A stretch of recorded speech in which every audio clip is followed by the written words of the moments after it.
तर इंडिया आघाडीला धक्का देण्याचं काम स्टॅलिन किंवा डीएमके करतं, म्हणून कदाचित प्रधानमंत्र्यांची गुप्त बैठक स्टॅलिनने घेतली अशी कुजबूज आहे.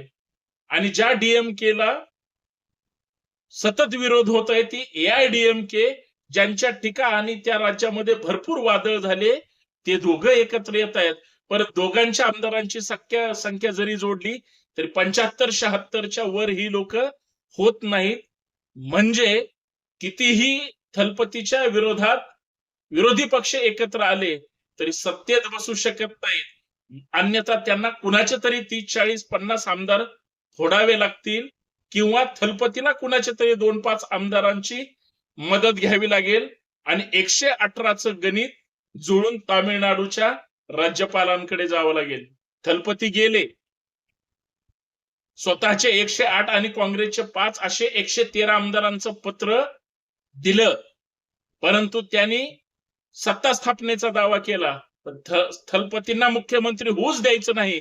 तिथं काड्या केल्याशिवाय काही होणार नाही. हे केंद्र सरकारचा आदेश कदाचित तिथल्या तत्कालीन राज्यपाल महोदयांनी पाळला.